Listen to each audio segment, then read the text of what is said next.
High in the icy silence of the Alps, a secret was kept for over 5,000 years. When hikers in 1991 stumbled upon a dried, leathery corpse, they had no idea they had just awakened a prehistoric ghost. A ghost whose body, tools, and blood held answers to questions we had not yet learned to ask. This was no ordinary mummy. This was Ötzi, the Iceman. And decades later, when scientists sequenced his ancestral DNA, what they found shocked the world. Hello.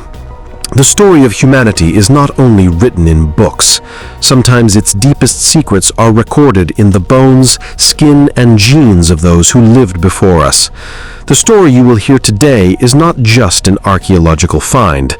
It is a detective investigation spanning 53 centuries.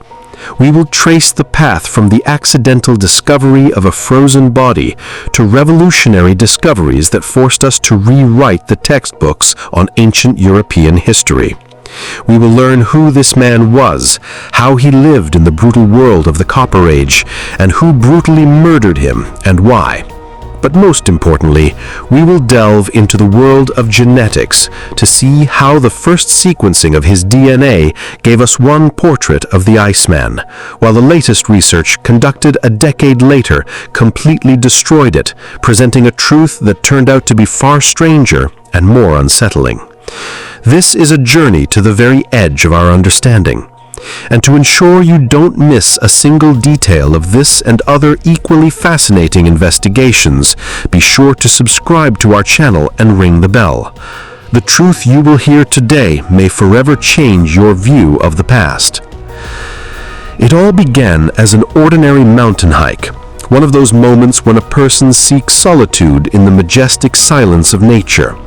September 19th, 1991. The air at an altitude of 3,200 meters was thin and cold, but the sun shone with unusual strength for that time of year. Erica and Helmut Simon, an experienced German tourist couple who knew these trails well, were crossing a remote pass in the Ötzi Alps on the knife's edge that separates Austria and Italy. The summer of that year had been abnormally warm, and the ancient glacier which had held the rocks in its embrace for centuries reluctantly retreated, exposing what it had hidden for millennia. At first, they only saw a dark spot against the dazzling ice. As they got closer, they realized it was the head and shoulders of a person lying face down in a pool of meltwater. The first thought, dictated by logic and experience, was tragedy. Another climber who had fallen victim to these unforgiving mountains. They had heard such stories many times, but as they approached, a chilling sense of discrepancy began to creep into their minds. Something was wrong. The figure was not dressed in bright nylon and modern synthetic fabrics. The skin on the body was strange, dark brown, dried and wrinkled like old parchment. On the feet were thick leather shoes skillfully stuffed with dry grass, a primitive but ingeniously simple form of insulation. Next to the body lay a strange object they initially mistook for an ordinary stick. Only upon closer inspection they discerned a blade covered in a greenish patina. It was an axe, but not of steel, but of dully gleaming copper. Every element of this scene screamed of antiquity. But the most astonishing thing was the state of preservation. It was not a skeleton washed by time and the elements. It was a person. His flesh, though it had turned dark and leathery, was surprisingly intact. He was frozen in his final, silent gesture. The discovery triggered a chain reaction, shattering the centuries-old silence of the mountains with the roar of helicopter blades. What began as a routine body recovery operation quickly turned into a full-scale archaeological investigation when the very first expert on the scene realized they were looking into the face of the prehistoric past. Within days, when the initial results of radiocarbon dating appeared on laboratory screens, the scientific world was stunned. The numbers seemed impossible. This man had lain in the ice for over 5,300 years. He had lived and died around 3,300 BC, during the Copper Age, a time when the Great Pyramids had not even begun to be built in Egypt. He was named Ötzi, after the valley where he was found, a name that would soon become synonymous not only with archaeological wonder, but also with an unsolved mystery. Ötzi was not just a relic. He was a time capsule, a window into a forgotten era. But the more scientists studied him, the clearer it became. His death was no accident. It was the violent, brutal end of a man caught in circumstances we are only now beginning to understand. He was about 45 years old, an old man by the standards of the Copper Age, when life expectancy was brutally short. Nevertheless, his body was a chronicle of survival. Standing only 160 centimeters, 5 foot 3 inches, and weighing about 50 kilograms, 110 pounds, he was no giant. But his muscular legs and strong bones told the story of a man whose life was a continuous journey across the harsh alpine slopes. His skin held a map of his pain. 61 tattoos in the form of simple lines and crosses were not for decoration. They were placed precisely over the joints and areas of his back afflicted with arthritis and degenerative changes. This was an ancient form of therapy, a desperate attempt to alleviate chronic pain with fire and soot. His clothing was a masterpiece of prehistoric craftsmanship. Leggings sewn from domestic goatskins, a loincloth, a brown bear fur cap, and a long cloak woven from grass stems. Every detail was functional and perfectly adapted for survival. His equipment revealed a complexity unexpected for that time. He carried a complete survival kit, a flint knife with an ashwood handle, a retoucher for sharpening tools, 2 birch bark containers, one of which still held embers for starting a fire. He had an unfinished yew longbow, a quiver with arrows, and of course his most valuable item, the copper axe. In that era, metallurgy was just beginning, and such an axe was not just a tool, it was a symbol of status, wealth, and power, available only to a select few. However, beneath the guise of this skilled hunter and master craftsman lay a darker and brutal truth. Forensic analysis uncovered the last desperate hours of his life. On his right hand, between his thumb and forefinger, was a deep cut down to the bone, a classic defensive wound, likely sustained while trying to grab the blade of an enemy's knife. The blood of 4 different people was found on his gear and knife, only one of which belonged to him. He had fought, but the fatal blow did not come in a fair fight.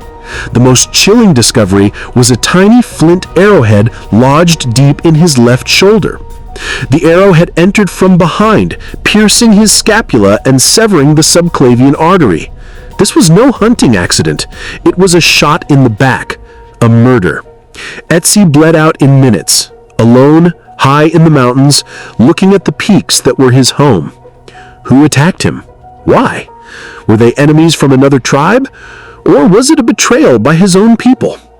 Ötzi's death was not just a tragedy, it was a detective story, frozen in time for 53 centuries, and this was only the beginning of unraveling his secrets. For decades after the incredible discovery, Ötzi's body was the most studied in the world. Scientists examined every millimeter of it, turning it into a window to the prehistoric world. Analysis of his stomach contents showed that his last meal consisted of dried alpine ibex meat and einkorn wheat grains, a diet perfectly balanced for survival in the mountains. The discovery of whipworm parasites in his intestines painted a grim picture of the sanitary conditions of that era. But all this was just a prelude. The true Holy Grail, the key to his real identity, was his DNA. And so, in 2012, after years of painstaking work, the scientific world held its breath. A team of researchers announced the completion of a draft of Ötzi's genome. The results, published in prestigious journals, electrified the world and made newspaper headlines. According to this analysis, Ötzi had light skin, brown eyes, and a predisposition to cardiovascular diseases. But the real scientific bombshell was another discovery. A significant proportion of steppe ancestry was found in his genome. This genetic signature was associated with nomadic pastoralist tribes, representatives of the Yamnaya culture who came to Europe from the Pontic-Caspian steppe. According to established theories, this wave of migration reached Central Europe many centuries after Ötzi's time. The finding in his DNA meant that the entire timeline of prehistoric migrations was wrong. Ötzi's existence seemed to push this key migration back by hundreds, if not 1,000 years, forcing a rewriting of the textbooks. The discovery sparked a wave of excitement, but in the quiet corridors of laboratories, skeptical voices were also heard. The field of ancient DNA sequencing in the early 2010s was still on thin ice. The specter of contamination, the contamination of ancient samples with modern DNA from archaeologists, lab technicians, or even dust in the air was a major problem. But the temptation of a great discovery was too great, and many experts confidently declared Ötzi's genes change everything. However, this revolutionary story soon took a dramatic turn. The foundation on which the new theories were built began to crumble. By 2023, technology had made a quantum leap. What was an innovative experiment a decade ago had now become a precise discipline with the strictest standards. A new international team of geneticists from the Max Planck Institute for Evolutionary Anthropology and other leading centers decided it was time for a rematch. Their goal was to sequence Ötzi's genome anew, from scratch, using the most advanced methods. This time, the sample was taken not from soft tissue, but from the dense hip bone, a place much better protected from the outside world. The process was like a bomb disposal expert working on the most ancient of mines. Each step was carried out in sterile conditions to eliminate the slightest possibility of contamination. Extracting ancient DNA is like assembling a highly complex puzzle from microscopic, time-damaged fragments. And when finally the new, clean, and complete genome of Ötzi was assembled, the results had the effect of an exploding bomb. The distinctive feature, the hallmark of the previous study, the steppe ancestry, had vanished without a trace. It wasn't there. Not a single percent. Not a single trace. The previous conclusions, it turned out, were a phantom, the result of contamination by modern European DNA that had masqueraded as ancient heritage. The real genome painted a completely different, stunning picture. It's terrifying, one researcher reportedly confessed, looking at the data in bewilderment. We have fundamentally misunderstood this man for over a decade. This was not just the correction of a scientific inaccuracy. It was a profound upheaval, the collapse of an entire paradigm in our understanding of prehistoric Europe. The mythical figure of Ötzi, who had already been dubbed a genetic bridge between ancient hunters and new migrants, turned out to be someone entirely different, someone much more ancient and isolated. The revelations from the new DNA sequencing marked a turning point. When the dust settled, the true story of Ötzi's ancestors was revealed to the scientists. Over 92% of his genetic code traced directly back to Neolithic Anatolian farmers. These were ancient peoples who, about 3,000 years before Ötzi's birth, began a great migration from the region we now call Turkey into Europe. They brought with them not just new genes, but a whole revolution: agriculture, domesticated animals, pottery, and the idea of permanent settlements that formed the basis of European civilization. At the same time, a mere 8% of Ötzi's genome came from the indigenous European hunter-gatherers. This highlighted something astonishing. Ötzi's ancestors, upon arriving in the Alpine region, practically ceased to mix with other groups. They lived in isolation, while around them, on the plains of Europe, turbulent processes of population mixing were taking place. The consequences of this were staggering. Ötzi was not a direct genetic ancestor of modern Austrians or Italians. He represented a nearly lost lineage, a branch of humanity that was practically wiped from the face of the earth by subsequent waves of migration, including the very steppe migration of which he had no trace. But the most unexpected discovery was that of his closest living genetic relatives. It's not the inhabitants of the Alpine valleys. It's the modern inhabitants of the island of Sardinia in the Mediterranean Sea. The Sardinians, known for their genetic uniqueness, like Ötzi, traced most of their ancestry back to those very first Neolithic farmers. Their geographical isolation on the island protected them from the same waves of mixing that also bypassed Ötzi's ancestors in their mountain fortress. The picture came together. Ötzi was a living relic, a representative of a population that had almost vanished, a genetic dead end. His lineage, once widespread, was almost completely erased over millennia, and its faint genetic echo today resonates not in the Alps, but hundreds of kilometers to the south, on a secluded Mediterranean island.